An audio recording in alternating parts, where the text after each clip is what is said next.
मंगलाचरण करेंगे। नमो अरिहंताणं, नमो सिद्धाणं, नमो आयरियाणं, नमो उवज्झायाणं, नमो लोये सव्यसाहूणम्। मंगलम भगवान वीरो, मंगलम गौतमो गणी, मंगलम कुंद कुंदार्यो, जैन धर्मोस्तु मंगलम।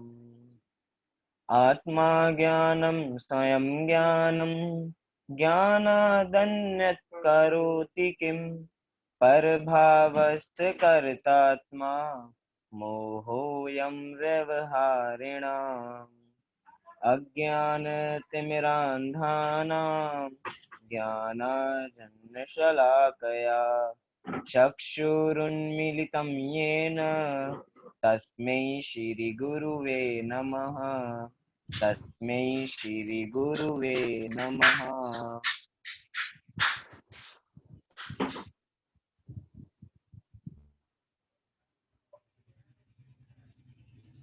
चलिए चर्चा प्रारंभ करते हैं लघु जैन सिद्धांत प्रवेशिका की। एक और चर्चा आपके साथ में थोड़ी नई चर्चा करना चाहूंगा। एक उदाहरण से अपनी कक्षा को प्रारंभ करते हैं। जैसे कि हम सब आज के दिनों में बहुत दिनों से घर में हैं। टोटल हमें 3 तारीख तक के तरीके से 40 दिन हमें घर में हो जाएंगे। घर में ही रहते हुए बाहर नहीं गए होंगे। बहुत सारे घर में पकवान भी बनते होंगे, नए नए व्यंजन बनते होंगे। तो जिस समय हम व्यंजन करते हैं या कहें कि जिस समय हम बहुत बढ़िया माल खाते हैं, गरिष्ठ भोजन करते हैं, जिस समय हमने गरिष्ठ भोजन कर लिया तो उसकी शाम को हम फिर से गरिष्ठ भोजन करने की हम में इतनी क्षमता नहीं बचती है। फिर तो अगर घर में खिचड़ी भी बन जाए तो भी हमें अच्छी लगती है। खिचड़ी भी हमें कैसी लगती है? गरिष्ठ भोजन जैसी ही लगती है। ऐसे ही कल तक की कक्षा में हमने बहुत गरिष्ठ गरिष्ठ माल पढ़ लिया। इतना गरिष्ठ माल पढ़ लिया कि अब हम में इतनी पचाने की शक्ति नहीं है। तो अब थोड़ा हम आसान विषय समझते हैं जिसका नाम है क्या? अब हम थोड़ा आसान विषय समझेंगे। कल तक हम उत्पाद व द्रव्य जो गरिष्ठ भोजन था ऐसा समझ रहे थे। अब थोड़ा सरल विषय समझेंगे जो बहुत सरल है समझने के लिए, जिसका नाम है पर्याय।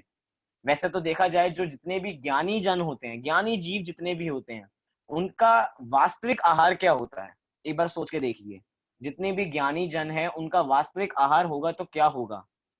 एक तरीके से गरिष्ठ तत्व चर्चा, गरिष्ठ ज्ञान, जिसका वो हर समय मंथन, हर समय चिंतन करते रहते हैं, वही उनका क्या होता होगा? गरिष्ठ भोजन होता होगा। उसको करने में ही उनको विशेष आनंद आता होगा। ऐसे ही हमें भी इन तत्वों की चर्चा करने में विशेष आनंद आना चाहिए। चाहे वो थोड़ी कठिन हो, चाहे वो सरल हो, लेकिन तत्व है वो हमें समझना चाहिए बिना किसी भेदभाव किए। चलिए, कल तक हमने उत्पाद व द्रव्य का स्वरूप समझा था कि उत्पाद उत्पन्न होना, व अर्थात नष्ट हो जाना, और द्रव्य माने वैसा ही रहना, नित्य रहना, जिसको कल हमने एक अंतिम अंतिम शब्दों में समझा था, द्रव्य को प्रत्यवि ज्ञान के नाम से। प्रत्यवि ज्ञान, अगर मैं थोड़ा सा एक लाइन में प्रत्यवि ज्ञान को कहूं कि यह वही है, यह वही है, इसको इन्वर्टेड कॉमास में करें, यह वही है, ऐसा जो ज्ञान कराए उस ज्ञान का नाम है प्रत्यवि ज्ञान। यह वही है मतलब यह क्या? जो हमने पहले देखा था, और वही जो हमने अभी अभी देखा, इन दोनों को जब मिलाएंगे यह वही है। ये सब क्या है? ये है हमारा प्रत्यवि ज्ञान।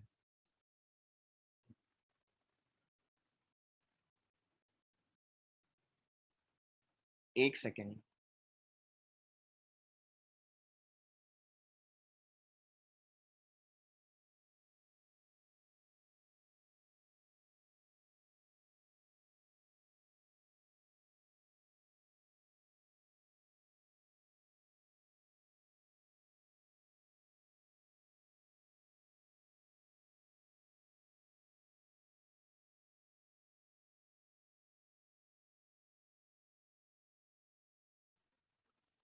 हेलो।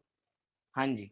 ये सब क्या है? ये है हमारा पृथ्वी ज्ञान की यह वही है। इस प्रकार का जब हमें ज्ञान होता है तो ये पृथ्वी ज्ञान, अर्थात किसी वस्तु को हम फिर से देखते हैं और उसमें ऐसा ज्ञान होता है, ये तो वही है जिसको हमने कल देखा था। तो ये जो आपको ज्ञान रह पा रहा है वो कैसे रह पा रहा है? उस पृथ्वी ज्ञान के कारण रह पा रहा है। और ज्यादा कहा जाए कि वस्तु नित्य है, इसलिए हमें वो पृथ्वी ज्ञान से याद आता है कि हाँ, जैसा कल देखा था वैसा ही आज ये वस्तु है। तो जो द्रव्य रहती है, जो हर समय एक जैसी रहती है, उसका नाम था द्रव्य। जो ध्रुवता बनी रहती है उसका नाम द्रव्य, नित्य जो बनी रहती है। चलिए अगली चर्चा करते हैं हम अगले प्रश्नों पे। नई क्लास पे नया प्रश्न आप निकाल लीजिए, पेज नंबर 13। क्या? पेज नंबर 13 निकाल लीजिए और प्रश्न नंबर है अपना 59। प्रश्न नंबर 59 क्या है कि पर्याय के कितने भेद हैं? प्रश्न है पर्याय के कितने भेद हैं। ये कैसा प्रश्न है? अभी तक तो हम सारा जो अभी पढ़ के आए, अभी हमने गुणों की चर्चा की थी। गुणों से भी अगर स्टार्टिंग से देखा जाए तो विश्व, द्रव्य, गुण, पर्याय। फिर पर्याय को समझने से पहले हमने गुण समझे थे। गुणों को जैसे हमने 6 सामान्य गुणों को समझा तो हमने 6 द्रव्यों को समझ लिया। अब द्रव्य समझने के बाद फिर हमने उत्पाद व्यय को समझा, अब सीधा फिर पर्याय आ गई। क्योंकि अब हमें पर्याय का स्वरूप समझना है। हमने द्रव्य समझ लिया किसे कहते हैं, हमने गुण समझ लिया कि गुण किसे कहते हैं, उसके भेद प्रभेद जान लिए। अब नंबर किसका है? पर्याय का। अब हम समझेंगे पर्याय का विशेष स्वरूप। अगर थोड़ी रिवीजन करें, हमने पर्याय की पहली परिभाषा क्या देखी थी? तो पहले प्रश्न था कि पर्याय किसे कहते हैं। तो उत्तर आया था कि गुणों के विशेष कार्य को, गुणों के परिणमन को क्या कहा जाता है? पर्याय कहा जाता है। गुणों के परिणमन को, जो हमारे में अनंत गुण है या किसी भी द्रव्य में जो अनंत गुण है, उन अनंत गुणों, जब वो अनंत गुण परिणमित होते हैं, अनंत गुणों का परिणमन होना, तो जो उसकी पर्याय होगी, मतलब जो उसकी फॉर्म होगी जो हमें दिखाई दे रही है, वो है पर्याय। जिसको हम पहचानते हैं क्षणध्वंसी, जिसको हम कहते हैं जो चिरस्थायी होती है, मतलब कुछ देर के लिए ही होती है, बाद में चली जाती है, क्षण भंगुर होती है। अनेक अनेक नामों से हम उस पर्याय को जानते हैं। मतलब पर्याय होती है एक समय की, वो एक समय बीतेगी, वो पर्याय चली जाएगी और फिर अगली पर्याय आ जाएगी। अगर हमने उत्पाद व्यय का स्वरूप समझ लिया है तो ऐसा कह सकते हैं कि पहले की पर्याय का व्यय और नई पर्याय का उत्पाद, पहले की पर्याय का व्यय और नई पर्याय का उत्पाद, और जिसमें ये काम चल रहा है वो द्रव्य द्रव्य बना रहता है, वो द्रव्य वैसा ही रहता है। तो गुणों के परिणमन को, या विशेष कार्य जो गुणों में चल रहा है, उसके जो रिजल्ट हमें दिखाई देगा, वो रिजल्ट हमें गुणों में नहीं नजर आएगा, वो रिजल्ट हमें पर्याय में नजर आएगा। वो जो जो गुण परिणमित हो रहे हैं, हमारे ज्ञान गुण परिणमित हो रहा है, तो वो ज्ञान गुण में उसकी पहचान नहीं है हमें। ज्ञान गुण की पहचान हमें पर्याय में पता लग पाती है, क्योंकि हमें क्या दिखता है? हमें दिखता पर्याय है, स्थूल रूप से हमें पर्याय दिखती है। और ये वैसे पर्याय का स्वरूप भी कितना विशेष है कहा जाए तो। पर्याय होती क्षण भंगुर है, और उसको, या कहें कि पर्याय चिरस्थायी होती है और उसको अनादि स्थायी बनाने की हमारी सदा काल चेष्टा रहती है। दो शब्द का है। पर्याय होती चिरस्थायी है, उस चिरस्थायी पर्याय को हम अनादि पर्याय, अनंत पर्याय बनाने में लगे रहते हैं। मतलब कि जो जैसी है वो वैसी ही बनी रहे, वो जाए ना हमसे। जो हमसे, उदाहरण के लिए कहा जाए, घर में बहुत बढ़िया गहने आए, तो जिस दिन गहने आते हैं या जिस दिन ज्वेलरी आती है, उस दिन क्या विचार आता है? ये सदा काल हमारे साथ रहें, इनका कभी भी हमसे वियोग ना हो। मतलब क्या? सदा काल हमारे साथ बने रहें, कभी उसका वियोग नहीं होने देते। ऐसी हमारी पर्याय होती हैं, जो होती तो क्षण भंगुर है, लेकिन उन क्षण भंगुर पर्यायों में हम क्या करते हैं? वो पर्याय ऐसी ही बनी रहे, हमारी जवानी वैसी ही बनी रहे। जैसे कि कोई बहुत सारे गहने लेके आया, अपने घर में बहुत सारे गहने लेके आया, और उसने सोच रखा था कि ये तो हमेशा मेरे साथ रहेंगे। लेकिन जब बेटे की शादी हो गई तो वो गहने बहू को चले गए, अब वो ट्रांसफर हो गए।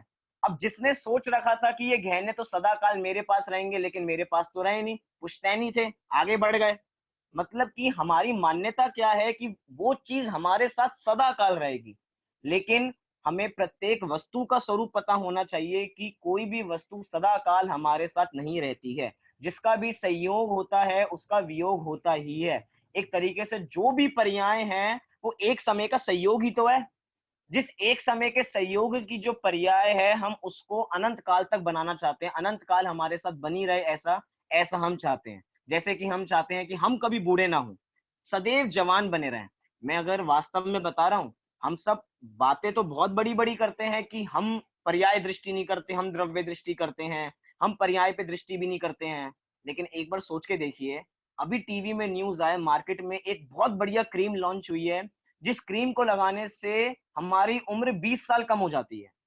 ऐसी क्रीम लगाएं तो बूढ़े से बूढ़े लोग भी उनकी उम्र 20 साल कम हो जाएगी। जो 80 के होंगे वो 60 के हो जाएंगे, जो 50 के होंगे वो 25 के हो जाएंगे। सोचो कौन कौन उस क्रीम को नहीं लेगा। उत्तर मत दीजिए, अपने अपने मन में सोचिए कि सबसे पहले क्रीम को कौन लेने भागेंगे।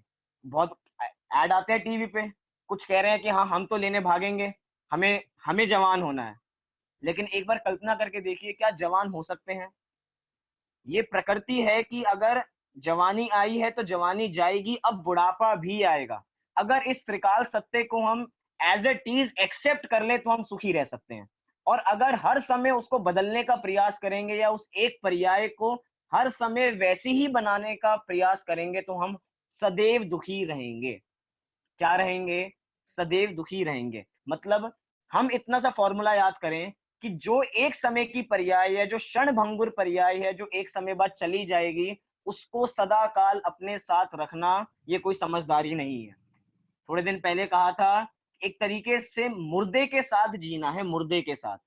जैसे कोई व्यक्ति चला गया हो और उसके जो शरीर है उसके साथ हम बहुत टाइम से रहें, अभी तो गया ही नहीं, गया ही नहीं, उसके साथ ही अपना जीवन व्यतीत करते जाएं। उसको ज्ञानी जन आके समझाएं, भैया ये चले गए हैं, अब इनके साथ क्या मोह रखना। लेकिन अभी भी उस व्यक्ति का मोह इतना है कि उसके साथ, उस मृत शरीर के साथ अपना जीवन व्यतीत कर रहा है। ऐसे यहाँ पे है, वो एक समय की पर्याय चली भी गई, लेकिन उस एक समय की पर्याय में हमारा ऐसा राग होता है कि उस एक समय की पर्याय को वर्तमान में लाने की सदैव हम चेष्टा करते रहते हैं। या कहा जाए जैसे कि पर्याय उत्पाद वह है। पर्याय क्या है? पर्याय उत्पाद वह है, मतलब जो उत्पन्न हुई है वो नष्ट अवश्य होगी ही होगी, त्रिकाल नियम है। जो उत्पन्न होता है वे नष्ट अवश्य होता है। अगर इतना सा सिद्धांत हम जैन दर्शन का रखें, संभाल के रखें, तो हमें कोई दुख होने वाला नहीं है। हमें पता है कि हमारे काले बाल सफेद होने वाले हैं, तो जिसको ऐसा यकीन है उसको कोई टेंशन होगी? कोई टेंशन नहीं, कोई टेंशन नहीं। और कोई कहे कि भैया हमारे तो बाल ही चले गए, तो भैया वो भी निश्चित था, वो पर्याय भी ऐसी ही होनी थी, वो भी जाने थे, क्योंकि वो पर्याय भी एक समय की थी, चले गए। अब उसको कितनी देर तक उस एक पर्याय को हम जीवन भर ढोएंगे? इसलिए कहा जा रहा है कि जो पर्याय है वो होती है क्षण भंगुर, नष्ट हो जाती है, तो आप भी उसको छोड़ दो, आगे बढ़ो। ज्ञानी जीवों की दृष्टि कभी भी पर्याय पे नहीं होती है। अगर वो हर समय पर्याय पे दृष्टि देंगे तो वो त्रिकाली ध्रुव जो द्रव्य है अपना उस पे ध्यान कब देंगे? उनकी दृष्टि, उनकी भी पर्याय बदलती है। गजब बात क्या है, ऐसा नहीं है कि जिनकी पर्याय पे दृष्टि जाती है उनकी ही पर्याय बदलती है। ज्ञानी जीवों की पर्याय भी बदलती है, उनके साथ भी प्रतिकूल संयोग उनको भी मिलते हैं। उसके बावजूद भी वे इन पर्यायों को क्षण भंगुर समझ के उस पे ध्यान न देके अपने त्रिकाली ध्रुव ध्रुव पे ध्यान देते हैं, अर्थात द्रव्य वस्तु पे ध्यान देते हैं, जो अनचेंजेबल है उस वस्तु पे ध्यान देते हैं। ये बात हुई हमारी पर्याय की कि पर्याय का स्वरूप क्या है। जो क्षण भंगुर है उसको त्रिकाल हम नहीं समझे तो हम सुखी रह सकते हैं।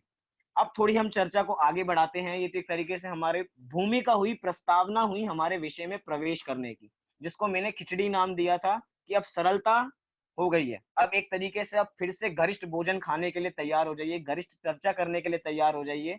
क्या देखते हैं, क्या हम आज चर्चा करने वाले हैं, क्या विशेष हमें मिलने वाला है इस कक्षा में, तो देखते हैं। क्या है प्रश्न? 59 नंबर का प्रश्न कि पर्याय के कितने भेद हैं? प्रश्न क्या? पर्याय के कितने भेद हैं? उत्तर दिया, दो भेद हैं। कितने भेद हैं? दो भेद हैं। पहला भेद व्यंजन पर्याय और दूसरा भेद अर्थ पर्याय। वैसे देखा जाए जिनवाणी में, जनागम में पर्याय के अनेकों भेद बताए हैं, अनेक अपेक्षाओं से बताए गए हैं। पर्याय के सहभावी, क्रमभावी, इस प्रकार से भी भेद बताए गए हैं। स्वभाव पर्याय, विभाव पर्याय, इस प्रकार के भेद भी बताए गए हैं। या कहा जाए कि कारण शुद्ध पर्याय, कार्य शुद्ध पर्याय, इस प्रकार के भी पर्याय के दो भेद बताए हैं। लेकिन इन सब पर्यायों के भेद को चर्चा हटा के यहाँ पे जिन पर्याय की चर्चा, जिस पर्याय के भेदों की चर्चा की जाएगी वो हैं अपने व्यंजन पर्याय और अर्थ पर्याय। क्या कहा? पर्याय दो प्रकार की जिसकी हम वर्तमान में चर्चा कर रहे हैं वो है व्यंजन पर्याय और अर्थ पर्याय। अब सीधा सीधा मन में प्रश्न हो रहा होगा कि व्यंजन पर्याय क्या होती है, अर्थ पर्याय क्या होती है। तो सीधा ही हमारा अगला प्रश्न है, प्रश्न नंबर 60। क्या कहता है कि व्यंजन पर्याय किसे कहते हैं? प्रश्न क्या है? व्यंजन पर्याय किसे कहते हैं? उत्तर, द्रव्य के प्रदेशत्व गुण के विकार को व्यंजन पर्याय कहते हैं। क्या कहा? द्रव्य के प्रदेशत्व गुण के विकार को व्यंजन पर्याय कहते हैं। इतना समझ लें हम पहले, एक बार जो लिख रहे हैं वो पूरा लिख लें कि द्रव्य के प्रदेशत्व गुण के विकार को व्यंजन व्यंजन पर्याय कहते हैं। बहुत सारे शब्द आए इसके अंदर। पहला शब्द है परिभाषा में द्रव्य के प्रदेशत्व गुण। तो यहाँ पे बात हम देखी जाए तो द्रव्य गुण पर्याय जो होते हैं वो पर्याय कहाँ होती है? पर्याय द्रव्य में ही होती है। पर्याय द्रव्य से कोई अलग नहीं होती है, उसी में होती है। उसी में जो परिणामन चल रहा है साथ में रहते हैं, द्रव्य गुण पर्याय साथ में रहते हैं। तो इसकी परिभाषा भी ऐसी बनाई कि द्रव्य के प्रदेशत्व गुण, एक तरीके से प्रदेशत्व गुण के विकार को, इधर विकार का मतलब क्या है? विशेष कार्य, कि प्रदेशत्व गुण के विशेष कार्य को या विकार को व्यंजन पर्याय कहा जाता है। प्रदेशत्व गुण क्या था? देखिए, प्रदेशत्व गुण की परिभाषा क्या थी कि जिस शक्ति के कारण द्रव्य का कोई ना कोई आकार अवश्य हो, कोई ना कोई आकार अवश्य हो, मतलब जगत में जितने भी हमें पदार्थ दिखते हैं उनका कोई ना कोई आकार तो होगा। और ये आकार किस गुण के कारण हो पाता है? उस गुण का नाम है प्रदेशत्व गुण। अब मैंने शुरुआत में ही कहा था कि जो हमें हमें गुण नहीं दिखते हैं, हमें गुण की पर्याय दिखती हैं, अर्थात गुण के कार्य दिखते हैं। ऐसे ही हमें प्रदेशत्व गुण दिखाई नहीं देता, हमें प्रदेशत्व गुण का कार्य दिखाई देता है। क्या कहा? हमें प्रदेशत्व गुण का कार्य दिखाई देता है। 6 द्रव्यों में प्रदेशत्व गुण है, लेकिन 6 द्रव्यों के प्रदेशत्व गुण हमें दिखाई नहीं देते। 6 द्रव्य के प्रदेशत्व गुण का कार्य दिखाई देता है, जो पर्याय के रूप में होता है। उसी को कह रहे हैं कि प्रदेशत्व गुण के विकार को, विकार माने क्या होता है? विशेष कार्य। विकार ऐसे भी होता है कि जैसे कि मैं पूछूं, एक चीज होती है गौ विकार, उदाहरण के लिए समझाने के लिए, विकार का विशेष यहाँ पे लिखा ना कि प्रदेशत्व गुण के विकार को, विकार तो बहुत बुरे अर्थ में होता है, जैसे कि स्वभाव एक विकार, विकार मतलब बहुत बुरा, ऐसा नहीं है इसका अर्थ, विकार का इधर अर्थ नहीं है। एक शब्द हम सुना होगा हमने, गौ विकार। गौ विकार मतलब, गौ का विकार मतलब गाय का जो भी विकार होता है, जिसको हम गौ रस के नाम से भी जानते हैं, वो सब क्या होता है? वो गौ विकार होता है। गौ विकार माने गाय की जो गंदगी होती है उसको गौ विकार नहीं कहा जा रहा, गाय का जो दूध निकला है उसके जो भी कार्य होते हैं उसको गौ विकार कहा जाता है। अर्थात गाय के विशेष कार्य को गौ विकार कहा जाता है, जिसका एक नाम गौरस भी होता है। जैसे गौरस में दूध भी आता है, गौरस में अपना दही भी आता है, अपना गौरस के अंदर अपना मक्खन आएगा, और जितनी भी चीजें हैं, छाछ, मट्ठा, घी, पनीर, जितनी भी दूध की अवस्थाएं हैं वो सब क्या है? दूध का विकार है, या कहें कि गौ का विकार है, अर्थात विशेष कार्य है। ऐसे यहाँ पे कहा जा रहा है कि प्रदेशत्व गुण के विकार को, विकार इधर बुरे अर्थ में नहीं है, विकार मतलब विशेष कार्य, जो उसका विशेष कार्य है, क्योंकि सारे गुण पूरे द्रव्य में अनंत गुण है।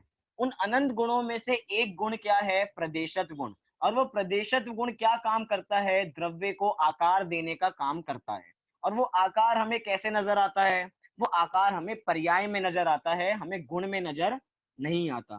तो इसलिए कहा जा रहा है कि द्रव्य के प्रदेशत्व गुण के विकार को क्या कहा जाता है? व्यंजन पर्याय कहा जाता है। परिभाषा एक बार एज इट इज याद कर लीजिए। क्या? क्योंकि मैं परिभाषा बार बार इसलिए दोहराता हूं जैसे हमें बाद में याद करने की आवश्यकता ना पड़े, अभी हमारा क्लास के सहित हमारा होमवर्क भी हो जाए। क्या है? द्रव्य के प्रदेशत्व गुण के विकार को, अर्थात विशेष कार्य को व्यंजन पर्याय कहा जाता है। इस व्यंजन पर्याय का एक और नाम होता है, आपकी पुस्तकों में इस व्यंजन पर्याय का नाम नहीं होगा, लेकिन उस व्यंजन पर्याय का एक नाम होता है द्रव्य पर्याय। देखा जाए तो द्रव्य पर्याय, जनागम में द्रव्य पर्याय शब्द का प्रयोग प्रदेशत्व गुण के लिए किया गया है, लेकिन जैसे इस द्रव्य के साथ पर्याय शब्द जुड़ा है तो इसका अर्थ व्यंजन पर्याय भी होता है। तो इधर कहा जा रहा है कि द्रव्य के प्रदेशत्व गुण के विकार को व्यंजन पर्याय कहा जाता है। और गजब की बात है कि ये व्यंजन पर्याय मात्र एक नहीं है, इस व्यंजन पर्याय के भी भेद हैं। क्या कहा? जैसे कि हमने पहले देखा पर्याय, पर्याय के दो भेद देखे हमने, व्यंजन पर्याय और अर्थ पर्याय। अब ऐसे ही यहाँ पे व्यंजन पर्याय पढ़ लिए, अब व्यंजन पर्याय के भी भेद होते हैं, मतलब कि भेद के भी भेद अर्थात प्रभेद। अब प्रभेद क्या है? अब अगला प्रश्न अगर हम पेज पलटे 61 नंबर का प्रश्न कि व्यंजन पर्याय के कितने भेद होते हैं। क्या प्रश्न पूछा कि व्यंजन पर्याय के कितने भेद होते हैं। हमने व्यंजन पर्याय समझ लिया कि द्रव्य के प्रदेशत्व गुण के विकार को, मतलब कोई भी वस्तु का हमें आकार दिखाई दे रहा है तो मतलब समझना वो व्यंजन पर्याय है। ये क्या है? इसका आकार क्या है? ये पेंसिल रूप आकार इसका है, मतलब क्या है? ये इसकी व्यंजन पर्याय है। क्या कहा? ये इसकी व्यंजन पर्याय है। ये क्या है? ये भी एक पेंसिल है, तो ये क्या है जो हमें दिखाई दे रही है? ये क्या है? ये भी व्यंजन पर्याय है। ये इसमें व्यंजन पर्याय कैसे हुई? क्यों? क्योंकि इसमें एक प्रदेशत्व नाम का गुण है, प्रदेशत्व गुण ने काम किया और उसका आकार क्या हो गया। अब इसको हम पेंसिल जानते हैं, इसको हम कोई भी आकार दें, पेंसिल रूप आकार, जो भी आकार हम उसको देंगे, जैसे कि उदाहरण के लिए एक आखिरी उदाहरण, ये क्या है? ये है रुमाल। रुमाल क्या है? ये व्यंजन पर्याय है। क्या है? व्यंजन पर्याय। क्योंकि इसमें एक प्रदेशत्व नाम का गुण है, उस प्रदेशत्व गुण का कार्य हुआ तो ये रुमाल बन गया। अर्थात ये जो भी रुमाल का आकार हो, चकोर हो, जिस भी प्रकार का रुमाल आप यूज करते हो उस आकार हम समझ लें, किसी भी वस्तु का जो आकार हमें दिखाई दे रहा है तो उस गुण के कारण हमें वो आकार दिखाई दे रहा है, वो गुण कार्य कर रहा है तो हमें उसका आकार समझ में आ पाता है। तो यहाँ पे कह रहे हैं जो व्यंजन पर्याय है, उस व्यंजन पर्याय के भी दो भेद होते हैं, व्यंजन पर्याय के भी दो भेद होते हैं। तो अगला प्रश्न हमारा 61 नंबर का प्रश्न क्या है कि व्यंजन पर्याय के कितने भेद हैं। व्यंजन पर्याय के कितने भेद हैं? तो उत्तर दिया कि व्यंजन पर्याय के भी दो भेद हैं। कितने भेद? व्यंजन के भी दो भेद, मतलब समझना और समझाना और याद करना कितना सरल हो गया। क्या बताया? सबसे पहले गुण, सॉरी सबसे पहले पर्याय के कितने भेद बताए, पर्याय के भी दो भेद बताए, और उस व्यंजन पर्याय के भी यहाँ पे दो भेद बताए। कौन से भेद बताए? तो पढ़ते हैं, दो भेद हैं। पहला भेद का नाम है स्वभाव व्यंजन पर्याय। पहला क्या है? स्वभाव व्यंजन पर्याय। और दूसरा नाम है विभाव व्यंजन पर्याय। मतलब व्यंजन पर्याय के ही दो भेद, स्वभाव व्यंजन पर्याय और विभाव व्यंजन पर्याय। व्यंजन पर्याय तो कॉमन है, याद क्या करना है हमें? स्वभाव और विभाव, बस दो शब्द, और जिनका प्रयोग हम अधिकतर करते रहते हैं। स्वभाव माने स्वाभाविक, जो जैसा है वो वैसा ही रहे, मतलब स्वभाव। और विभाव माने जो ऐसा है तो नहीं लेकिन वैसा लग रहा है, या कहें कि अपना स्वभाव रूप से जो परिणमन नहीं करता वो विभाव होता है। सिंपल सी परिभाषा अगर हम देखें तो यहाँ पे व्यंजन पर्याय की भी दो भेद हमें बता दिए, जिसके नाम है स्वभाव व्यंजन पर्याय और विभाव व्यंजन पर्याय। अब इतने मात्र बोलने से हमें स्वभाव व्यंजन पर्याय समझ में तो आएगा नहीं, और विभाव व्यंजन पर्याय भी बस नाम बोलने से समझ में तो आएगा नहीं। तो मनोविज्ञान को देखते हुए अगला प्रश्न यही है कि स्वभाव व्यंजन पर्याय किसे कहते हैं। प्रश्न क्या है? स्वभाव व्यंजन पर्याय किसे कहते हैं। स्वभाव व्यंजन पर्याय को समझने से पूर्व हम व्यंजन पर्याय का स्वरूप अपने ध्यान में रखेंगे तो स्वभाव व्यंजन पर्याय भी हमें बहुत आसानी से समझ में आ जाएगा। व्यंजन पर्याय क्या था? द्रव्य के प्रदेशत्व गुण के विकार को, जो हमें आकार वस्तु का दिखाई दे रहा है वो कैसे दिखाई दे रहा है, क्योंकि उसमें एक प्रदेशत गुण है और वो प्रदेशत गुण कार्य कर रहा है, और कार्य किया तो हमें उस वस्तु का आकार दिखाई दिया, आकार प्रकार हमें उस वस्तु का दिखाई दिया। ये था व्यंजन पर्याय। अब हम समझने जा रहे हैं स्वभाव व्यंजन पर्याय क्या होता है। स्वभाव माने क्या होता है? मतलब जो जिसका जैसा स्वभाव है, जैसे कि हम तत्वों की परिभाषा में पढ़ते हैं, तत्व किसे कहते हैं कि जो जिसका भाव उसको वैसा ही समझना वो तत्व है। मतलब एज इट इज, जो जिसका स्वरूप है उसको वैसा ही समझना वो स्वभाव। आपका स्वभाव क्या है? आपका स्वभाव ज्ञान दर्शन है, आपका स्वभाव ज्ञान दर्शन है। इधर स्वभाव वो वाले स्वभाव की बात नहीं करेंगे, जिस स्वभाव की हम बात करते हैं जिसमें आप अपने को कहते हो कि मैं ज्ञान दर्शन वाला हूं, वो आपके गुण हैं।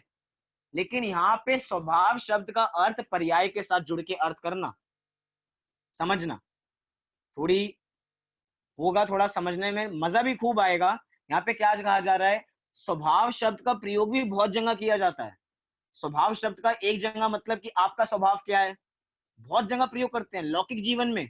भैया इनका स्वभाव तो बहुत क्रोध करना है, ये तो हर समय क्रोध करते रहते हैं, इनका स्वभाव तो चिल्लाना है। एक स्वभाव ये भी हो सकता है। एक स्वभाव आपकी भगवान आत्मा का जो द्रव्य का स्वभाव हो सकता है वो भी हो सकता है। और एक स्वभाव यहाँ पे पर्याय का बता रहे हैं कि पर्याय का क्या स्वभाव है। तो यहाँ पे किस पर्याय का स्वभाव समझने जा रहे हैं, व्यंजन पर्याय का स्वभाव समझने जा रहे हैं। तो एक बार इसकी परिभाषा पढ़ते हैं, परिभाषा के बाद एक एक पर्याय का एक एक उदाहरण दिया है। हम सबसे पहले परिभाषा पढ़ के उदाहरण को समझेंगे, जैसे उदाहरण को समझ लेंगे उसके बाद हम परिभाषा को भी आसानी से समझ लेंगे।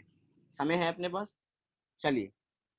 स्वभाव व्यंजन पर्याय, सबसे पहले उत्तर, घबराना नहीं, क्योंकि हो सकता है कि परिभाषा हमें एक बार में समझ में ना आए, इसलिए हम सीधा पहले उदाहरण को समझेंगे तो बहुत मजा आएगा। क्या कहा कि पर निमित्त के संबंध से रहित द्रव्य का जो आकार हो उसे स्वभाव व्यंजन पर्याय कहते हैं। उदाहरण क्या दिया, जैसे जीव की सिद्ध पर्याय। फिर से पढ़ता हूं एक बार, पर निमित्त के संबंध से रहित, पर द्रव्य के, पर निमित्त के संबंध से रहित द्रव्य का जो आकार हो उसे स्वभाव व्यंजन पर्याय कहते हैं। जैसे जीव की सिद्ध पर्याय, पर्याय की चर्चा चल रही है, इधर उस ज्ञान दर्शन स्वभावी भगवान आत्मा की बात नहीं चल रही, इसलिए उस स्वभाव को हम यहाँ पे ना मिलाएं। देखा जाए तो परिभाषा को टुकड़ों में पढ़े तो आधी परिभाषा तो व्यंजन पर्याय की ही है, आधी परिभाषा तो व्यंजन पर्याय की है। मैंने पूरी परिभाषा क्या पढ़ी, पर निमित्त के संबंध से रहित द्रव्य का जो आकार हो उसे स्वभाव व्यंजन पर्याय कहते हैं। अब उसको दो हिस्सों में बांट दें। पहला हिस्सा क्या है, पर निमित्त के संबंध से रहित, ये है पहला हिस्सा। और दूसरा हिस्सा क्या है, द्रव्य का जो आकार हो। तो द्रव्य का जो आकार हो वो व्यंजन पर्याय तो है ही, द्रव्य का जो आकार हो वो व्यंजन पर्याय तो है ही, मतलब हमारा आधी परिभाषा तो हमें समझ में आ गई। बची हमारी आधी परिभाषा जो है पर निमित्त के संबंध से रहित। इस परिभाषा को हम उदाहरण को समझने के बाद समझेंगे, और कुछ लोगों को उदाहरण समझने के बाद ही आसानी से वो समझ में आ जाएगा कि क्यों कहा जा रहा है कि पर निमित्त के संबंध से रहित। देखिए उदाहरण क्या दिया, जीव की सिद्ध पर्याय। उदाहरण क्या दिया, जीव की सिद्ध पर्याय। जीव की सिद्ध पर्याय, जो जीव है, जीव एक द्रव्य है, क्योंकि पूरी लक्षण घटाई है। कहा कि द्रव्य का जो आकार हो, तो जीव क्या है, एक द्रव्य है। तो जीव द्रव्य का जो आकार हो, और किस आकार को स्वभाव व्यंजन पर्याय कहा जा रहा है, जीव की सिद्ध पर्याय को स्वभाव व्यंजन पर्याय कहा जा रहा है। स्वभाव व्यंजन पर्याय इसलिए कहा जा रहा है क्योंकि वो बिना किसी निमित्त के होती है। मतलब कि सिद्ध भगवान की जो पर्याय है, सिद्ध भगवान की एक एक समय की पर्याय है, उस एक एक समय की जो स्वतंत्र है, एक समय की पर्याय, उसको किसी की आवश्यकता नहीं है, वो अपने में पूर्ण है, वो किसी के निमित्त से नहीं होती है। या जैसे उदाहरण दें, हम अपने पहले उदाहरण लें, हमारी ऐसी आत्मा है, जैसे जीव की सिद्ध पर्याय, ऐसे हमारी पर्याय के ऊपर फोकस करें। हमारी पर्याय कैसी है, हमारी पर्याय इस शरीर के आश्रित है। हमारी पर्याय कैसी है, हमारी पर्याय इस शरीर के आश्रित है, अर्थात पर का निमित्त हमारी जीव के साथ जुड़ा हुआ है, पर द्रव्य का निमित्त हमारे साथ जुड़ा हुआ है। इसीलिए हमारी पर्याय को स्वभाव व्यंजन पर्याय नहीं कह रहे। लेकिन सिद्ध भगवान की जो पर्याय है, सिद्ध भगवान जो कह रहे हैं जीव की सिद्ध पर्याय, वो बिना किसी निमित्त की होती है, अर्थात स्वतंत्र होती है, जिसको कहा गया कि पर निमित्त के संबंध से रहित होती है। निमित्त माने होता है किसी की, या कहें कि जो सहायक हो, निमित्त अर्थात सहायक, कार्य में जो सहायक हो, जिसपे आरोप आता है कार्य का, उसको निमित्त कहा जाता है। तो यहाँ पे वो उसकी परिभाषा बाद में भी समझेंगे, जितना हम निमित्त समझते हैं उसके हिसाब से हम निमित्त को समझें। कह रहे हैं पर निमित्त के संबंध से रहित, पर का कुछ कार्य नहीं होता सिद्ध भगवान की पर्याय में। सिद्ध भगवान की जो पर्याय है उसमें पर का कुछ निमित्त नहीं है, वो स्वयं अपने में पूर्ण है। हो सकता है बहुत लोग कहेंगे कि जो भी कार्य होते हैं उसमें निमित्त तो होता ही होता है, कोई भी कार्य होता है तो बिना निमित्त के नहीं होता। हाँ, आपकी बात बिल्कुल ठीक है कि कोई भी कार्य होता है तो बिना निमित्त के नहीं होता, उसमें निमित्त होता ही है। या कहें, कुछ लोग ऐसा भी कह सकते हैं, सिद्ध बनने से पहले जो उनकी पर्याय थी, वो तो निमित्त थी ना। चाहे निमित्त किसी भी रूप में हो, सद्भाव रूप में निमित्त नहीं हो तो अभाव रूप में निमित्त तो थी ही थी। अभाव रूप में निमित्त तो थी, लेकिन उसकी पर्याय, उस एक समय की जो पर्याय थी उसकी बात यहाँ पे नहीं कर रहे हैं। उदाहरण में क्या ले रहे हैं कि जीव की सिद्ध पर्याय, जिस एक पर्याय को हम देख रहे हैं वो पर निमित्त के बिना है, अर्थात पर द्रव्य के संबंध से रहित है, उसको किसी की अपेक्षा नहीं है। तो जीव की जो आकार है, सिद्ध भगवान का जो आकार है, सिद्ध पर्याय का जो आकार है, वो स्वभाव व्यंजन पर्याय है, अर्थात किसी की उसमें आवश्यकता नहीं है। हमारे जो जीव है उसको शरीर का निमित्त है, शरीर के आकार रूप अपना आकार होता है। जैसे कि हम देखते हैं कि जिस भी शरीर में हमारी आत्मा जाएगी उस शरीर रूप हमारी आत्मा हो जाएगी। क्या कहा? जिस भी शरीर में हमारी आत्मा जाएगी उस रूप हमारी आत्मा हो जाएगी। चींटी के शरीर में आत्मा जाएगी तो चींटी रूप हो जाएगी, और चींटी जब हाथी रूप हो जाएगी तो चींटी उसकी जो चींटी की आत्मा है वो हाथी हो जाएगी। मतलब कि उसका आकार हाथी जितना हो जाएगा चींटी की आत्मा का। मतलब जिस पर्याय में जाती है उस आकार को वो धारण कर लेती है, लेकिन वो पर के निमित्त से है। मतलब जिसमें जाएगी वैसा आकार धारण करेगी। लेकिन ये सिद्ध पर्याय ऐसी है जो पर निमित्त के संबंध से रहित होती है, पर निमित्त का संबंध उसमें किसी प्रकार का नहीं होता, स्वतंत्र होती है, जिसको कहा गया कि स्वभाव व्यंजन पर्याय। जो स्वभाव है, हमारा स्वभाव भी कैसा? जीव की सिद्ध पर्याय। देखिए एक चीज और इसमें समझ लीजिए, हम कर रहे हैं द्रव्य गुण पर्याय में से पर्याय की चर्चा। पर्याय सारी कैसी होती हैं? पर्याय सारी एक समय की ही होती हैं। तो यहाँ पे उदाहरण भी दिया गया जीव की सिद्ध पर्याय। तो जीव की सिद्ध पर्याय का जो उदाहरण लिया वो भी एक समय का लीजिए। माने कि जीव की जो सिद्ध पर्याय है वो हर समय नहीं होती है। जीव की जिन जीव जो सिद्ध पर्याय में है उन जीव की सिद्ध पर्याय भी हर समय में नहीं हो रही है। समय बदलता है, पर्याय बदलती है, समय बदलता है, पर्याय बदलती है, हर समय नवीन पर्याय है। मतलब कि कुछ पर्याय ऐसी होती हैं जो बदल के भी वही रहती हैं। जैसे उदाहरण में ये सिद्ध पर्याय, अब वो ऐसी ही रहने वाली है, लेकिन पर्याय है और वो स्वभाव व्यंजन पर्याय है। और व्यंजन पर्याय क्यों? क्योंकि यहाँ पे आकार को देखा जा रहा है। इतना हमने समझा। हमारा थोड़ा और स्वरूप क्लियर हो जाएगा जब हम विभाव व्यंजन पर्याय को भी पढ़ लेंगे, क्योंकि आधी विभाव व्यंजन पर्याय तो मैं आपको बता चुका हूँ। जब मैंने स्वभाव बताया तो स्वभाव के अपोजिट विभाव का उदाहरण मैं दे चुका हूँ। अब जब विभाव को समझेंगे तो स्वभाव के अपोजिट उदाहरण दूंगा, विभाव के अपोजिट स्वभाव का उदाहरण दूंगा। चलिए अगले प्रश्न में चलते हैं। अगला प्रश्न है प्रश्न नंबर 63। क्या है प्रश्न नंबर 63? प्रश्न क्या है कि विभाव व्यंजन पर्याय किसे कहते हैं? विभाव व्यंजन पर्याय किसे कहते हैं? तो देखिए, आपको परिभाषा याद ना हो, आपको एक शॉर्टकट बता रहा हूं। मतलब अगर कोई चतुर होगा, बीरबल जैसा चतुर होगा, और अगर उसको स्वभाव व्यंजन पर्याय की परिभाषा आती हो और उससे पूछ लिया जाए कि विभाव व्यंजन पर्याय की परिभाषा क्या होती है, तो आप उसका उत्तर क्या दोगे? अगर आप बीरबल हो तो, और आपको परिभाषा आती नहीं है। अगर मैं बीरबल होता तो सिंपल सी परिभाषा हम ये दे सकते हैं कि जो स्वभाव व्यंजन पर्याय नहीं है वो विभाव व्यंजन पर्याय है। जो स्वभाव व्यंजन पर्याय नहीं है, अर्थात स्वभाव व्यंजन पर्याय के विपरीत जो पर्याय है वो क्या है? वो विभाव व्यंजन पर्याय है। ये इसकी एक परिभाषा। क्या है ये इसकी एक परिभाषा? ऐसे ही हमारे शास्त्रों में भी ऐसी ही शैली का प्रयोग किया गया। जैसे कि उन्होंने बताया कि प्रमाण कितने होते हैं, तो उन्होंने बताया पहला प्रमाण प्रत्यक्ष, और प्रत्यक्ष का अपोजिट दूसरा उसका प्रमाण हो गया। तो हमने खुद ही लगा लिया प्रत्यक्ष का अपोजिट क्या है? परोक्ष। ऐसे ही स्वभाव व्यंजन पर्याय का अपोजिट क्या है? विभाव व्यंजन पर्याय। तो एक परिभाषा तो हमें मिल गई। क्या? कि स्वभाव विभाव व्यंजन पर्याय क्या है? स्वभाव व्यंजन पर्याय के विपरीत जो पर्याय है उसे विभाव व्यंजन पर्याय कहते हैं। एक बार इसकी परिभाषा भी देख लेते हैं। परिभाषा देखते हैं। उत्तर, पर निमित्त के संबंध से, पर निमित्त के संबंध से द्रव्य का जो आकार हो उसे विभाव व्यंजन पर्याय कहते हैं।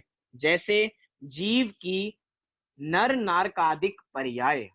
क्या कहा, जैसे जीव की नर नारकादिक पर्याय, ये किसका उदाहरण दिया, विभाव व्यंजन पर्याय का उदाहरण दिया। अगर आपने दोनों परिभाषा नोट की हो और थोड़ा ध्यान दिया हो तो पहले चरण की परिभाषा में दोनों में अंतर है। स्वभाव व्यंजन पर्याय में कहा था कि पर निमित्त के संबंध से रहित, और जब विभाव की बात की तो पर संबंध, पर निमित्त के संबंध से सहित, रहित और सहित। विभाव में पर निमित्त या कहें कि पर निमित्त का संबंध जुड़ा हुआ है और स्वभाव में पर निमित्त नहीं है। एक तरीके से अगर स्वभाव विभाव की हम बात करें तो स्वभाव को पर की अपेक्षा नहीं होती है और विभाव जो विकारी है उसको पर की अपेक्षा होती है। तो क्या कहा, पर निमित्त के संबंध से जो द्रव्य का आकार हो, द्रव्य का आकार तो पहले ही समझा के आए हैं, द्रव्य का आकार क्या है, वो तो व्यंजन पर्याय है ही। नया क्या जुड़ा, नया जुड़ा कि पर निमित्त के संबंध से जो द्रव्य का आकार होता है, अर्थात पर निमित्त से सहित जो द्रव्य का आकार हो रहा है। मतलब कि अगर हम स्वभाव व्यंजन पर्याय की परिभाषा अच्छी तरह याद कर लें तो विभाव व्यंजन पर्याय की खुद ही खुद हो जाएगी, क्योंकि उसमें ज्यादा कुछ चेंज करना नहीं। और ये क्यों कि जिसको व्यंजन पर्याय की परिभाषा याद हो गई उसको आधी स्वभाव विभाव की परिभाषा याद हो जाएंगी। तो कितना सरल है याद करने के लिए भी, क्योंकि अपने पास टाइम भी बहुत है तो अपन याद भी बहुत कर सकते हैं। क्या कहा कि पर निमित्त के संबंध से द्रव्य का जो आकार हो, जैसे मैंने बताया उदाहरण दिया जीव की नर नारकादिक पर्याय। हमारी जो पर्याय है पहली दे दिया नर नारकादिक पर्याय, इसमें जो जीव रहता है वो नर नारकादिक पर्याय के निमित्त से रहता है, क्योंकि इसमें इनका संबंध जुड़ा हुआ है, या जिसको हम कहते हैं एक क्षेत्र अवगाह संबंध। इस जीव और शरीर में कैसा संबंध है, एक क्षेत्र अवगाह संबंध है। वो संबंध कैसा है, वो संबंध पर निमित्त से जुड़ा हुआ है, क्योंकि शरीर पर है और शरीर मैं नहीं हूं, शरीर मैं नहीं हूं, शरीर मैं नहीं हूं, मैं शरीर नहीं हूं। क्योंकि पर शरीर के लिए आत्मा पर है, मेरे लिए शरीर पर है। क्योंकि इसलिए इधर कहा जा रहा है कि जब हमारी जीव नर नारकादिक पर्यायों में होता है तो उसको किसका संबंध होता है, उसको पर का संबंध होता है। इसलिए यहाँ पे कहा गया कि पर निमित्त के संबंध से जो द्रव्य का जो आकार होता है उसे विभाव व्यंजन पर्याय कहते हैं। क्या कहते हैं, विभाव व्यंजन पर्याय कहते हैं। इसी बात कह के आप कहोगे कि हमने जीव की बात तो कर ली,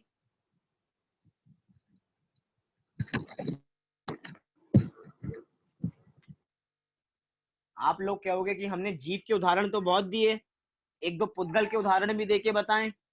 तो मैं चाहता हूं कि आप पुद्गल का उदाहरण खुद देवें। आपको भी पता है पुद्गल का उदाहरण, आप स्वयं पहले पढ़ के आ चुके हो। तो कोई बता सकता है कि पुद्गल में हम स्वभाव व्यंजन पर्याय और विभाव व्यंजन पर्याय को पुद्गल में कैसे देखेंगे? हाँ जी, अंकल बताना चाहेंगे। अंकल आप अपना माइक खोल सकते हैं। दो लोग बताना चाहेंगे, मतलब हमारी क्लास में दो दो याद रखने वाले श्रुत के अभ्यासी हैं, बताइए। भाव व्यंजन पर्याय एक परमाणु। हाँ, विभाव व्यंजन उसके पर्याय, अंदर परमाणु, विभाव व्यंजन पर्याय परमाणु। परमाणु, हेलो, स्कंद, विभाव स्कंद, स्कंद। विभाव स्कंद और हाँ, विभाव। चलिए और स्वभाव में वो एक उद्गत परमाणु। चलिए और भी कोई बताना शुद्ध पुद्गल चाहेगा? परमाणु। आपने बिल्कुल सही बताया। आप भी आंटी बताना चाहेंगे, शोभा जी। हेलो।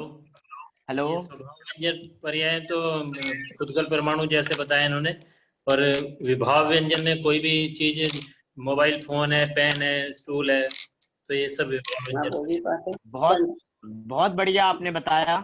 मैं इसको अगर आप हाँ, सबको भी सुनाई दिया होगा, यहाँ पे क्या कहा जा रहा है, आवाज को, यहाँ पे क्या कहा जा रहा है, बहुत बढ़िया उदाहरण दिया। जैसे पुद्गल पे देखें, पुद्गल के भी हमने दो भेद देखे थे, एक देखा था परमाणु रूप में पुद्गल और एक देखा था स्कंद रूप में पुद्गल।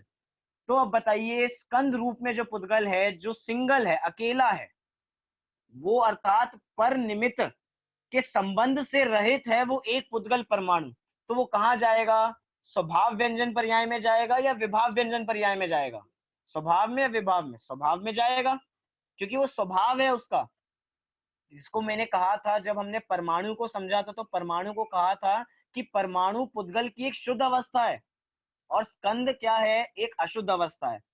तो जो अशुद्ध अवस्था है अर्थात पर के निमित्त से होती है, जो हमें स्कंद दिखाई देते हैं, जब वो सारे पुद्गल परमाणु आपस में मिल जाते हैं तो वो स्कंद बनता है। तो जो विभाव व्यंजन पर्याय है वो क्या है? विभाव व्यंजन पर्याय स्कंद रूप में विभाव व्यंजन पर्याय है, और स्वभाव व्यंजन पर्याय में एक पुद्गल परमाणु है जो अकेला है, वो उसकी शुद्ध अवस्था है। तो ये है स्वभाव व्यंजन पर्याय। आप और भी चीजें पूछ सकते हैं। हमने 6 द्रव्य पढ़ लिए, जीव, पुद्गल, धर्म, अधर्म, आकाश, काल।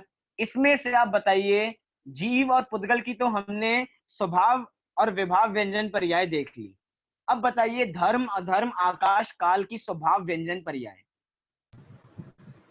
तो मैं ही आपको उसका उत्तर बताता हूँ, क्योंकि आगे उसका प्रश्न आने ही वाला है कि यहाँ पे धर्म, अधर्म, आकाश, काल, ये जो 4 द्रव्य बचे, उनकी विभाव व्यंजन पर्याय होती ही नहीं है। वे हमेशा स्वभाव रूप से ही परिणमन करते हैं, या कहें कि उनका जो आकार होता है वो पर के निमित्त से ही होता है। इसीलिए धर्म, अधर्म, आकाश, काल, इन 4 द्रव्यों की मात्र स्वभाव व्यंजन पर्याय ही होती है, विभाव व्यंजन पर्याय नहीं होती। तो हमने एक तरीके से 6 द्रव्यों के संबंध में समझा कि 6 द्रव्यों में से किन द्रव्यों की स्वभाव व्यंजन पर्याय होती है और किन की विभाव होती है। तो शॉर्ट में कहूं तो जीव और पुद्गल की तो स्वभाव और विभाव व्यंजन पर्याय दोनों होती हैं, लेकिन जो बाकी के 4 द्रव्य हैं, धर्म द्रव्य, अधर्म द्रव्य, आकाश द्रव्य और काल द्रव्य, उनकी मात्र स्वभाव व्यंजन पर्याय होती है, उनकी विभाव व्यंजन पर्याय नहीं होती। उनका आकार हमेशा शुद्ध ही रहता है, उनका आकार अशुद्ध नहीं होता। या कहा जाए वे कभी भी पर द्रव्य के संबंध से सहित नहीं होते। ये 4 द्रव्य हमेशा पर संबंध से रहित होते हैं, इसलिए ये स्वभाव व्यंजन पर्याय में ही आते हैं और किसी रूप में नहीं आते। इनका अर्थात परिणमन स्वभाव व्यंजन पर्याय के रूप में ही होता है, विभाव व्यंजन पर्याय के रूप में नहीं होता। तो अगर आज की क्लास को मैं थोड़ा सा समराइज करूं तो मैं ये कह सकता हूं, हमने समझा पर्याय का स्वरूप जो होती है क्षणभंगुर। और अगर कहा जाए कि मैं आपके लिए एक प्रश्न, एक होमवर्क देता हूं जिसकी हम कल चर्चा करेंगे, आपको विभाव व्यंजन पर्याय को पढ़ने से क्या लाभ हुआ? हमने विभाव व्यंजन पर्याय को पढ़ा, तो विभाव व्यंजन पर्याय को पढ़ने से क्या लाभ है? स्वभाव व्यंजन पर्याय को पढ़ने से क्या लाभ है? विभाव व्यंजन पर्याय को पढ़ने से क्या लाभ है? इस पे हम कल चर्चा करेंगे। लेकिन समराइज में बात करूं तो स्वभाव व्यंजन पर्याय है जीव की सिद्ध पर्याय, विभाव व्यंजन पर्याय है जीव की नर नारकादिक पर्याय, और अगर व्यंजन पर्याय की बात करूं तो प्रदेशत्व गुण के विशेष कार्य को क्या कहा जाता है? व्यंजन पर्याय कहा जाता है। जो व्यंजन पर्याय किस में आती है? वो व्यंजन पर्याय किसका भेद है? पर्याय का ही भेद है, क्योंकि पर्याय के 2 भेद देखे हमने, व्यंजन पर्याय और अर्थ पर्याय। तो आज तक हमने इतना समझा। कल की कक्षा में हम इस व्यंजन पर्याय को जानने से लाभ और अर्थ पर्याय को समझेंगे, जो हम कल के चैप्टर में समझेंगे। तो कल नहीं, अब 28, 29, अब अगली क्लास होगी हमारी 30 तारीख को। एक तरीके से आपके पास पूरे पूरे 2 दिन है, या कहें कि 3 दिन पूरे पूरे समझिए, आपको ये विचारने का मौका मिलेगा कि व्यंजन पर्याय को जानने से क्या लाभ होता है। अब कल और परसों की जो कक्षा होती है उस कक्षा को गौण करते हुए बहुत सुंदर आध्यात्मिक गोष्ठी, जिसका विषय है भरत का अंतर्द्वंद, जिसके बारे में मैंने सुबह भी कहा था। मैं आपको वो लिंक भेज दूंगा, आप उस गोष्ठी में जुड़िए। वो यूट्यूब पे भी लाइव आएगी, उसका समय है 7:30 बजे। कल मैं भी अपने घर से सुनूंगा, आप भी उस गोष्ठी को सुने। और अगर सब लोग उसको सुनेंगे तो एक कक्षा हम उस पर भी रख सकते हैं, भरत का अंतर्द्वंद, कि आप लोगों ने क्या सुना, आप ये बताना, मैंने क्या सुना, मैं वो बताऊंगा। एक तरीके से इंटरेक्टिव अपनी क्लास भी ऐसी हो सकती है, अगर आप लोगों की इच्छा होगी तो। इतनी बात हुई। दूसरी बात ये, जो शिविर लगने जा रहा है आरंभ पाठशाला के तत्वाधान में, जिसकी डेट है 10 मई से 17 मई, बहुत बढ़िया शिविर लगना जा रहा है। सुबह भी कहा था 500 जगहों पे एक साथ ऑनलाइन शिविर लगने जा रहा है। 10,000 से ज्यादा बच्चे उसमें पार्टिसिपेट करेंगे। जो भी अपने बच्चों को और जो स्वयं जुड़ना चाहते हैं, अर्थात बच्चों के साथ स्वयं पढ़ना चाहते हैं, वे भी उसमें आपको मैं उसका लिंक भेज दूंगा, या फेसबुक पे भी जाके अरहम पाठशाला पे जाके उसका फॉर्म आप फिल कर सकते हैं अपना हिसाब से, अपना लेवल स्टैंडर्ड कि आप किस स्टैंडर्ड के ग्रंथ पढ़ना चाहते हैं उन 7-8 दिनों में, वो आप बताइए। बहुत बढ़िया शिविर लगेगा, उसमें भी जुड़िए। तो अभी की कक्षा को मैं यहीं पे पूरी करता हूँ, और कल सुबह की कक्षा जो रहती है वो यथा समय रहेगी 8:30 बजे, उसमें भी जुड़ें। इसी मंगल भावना से अभी की बात को मैं विराम देता हूँ। सभी अपने स्थान से 9 बार नमोकार मंत्र का पाठ करेंगे।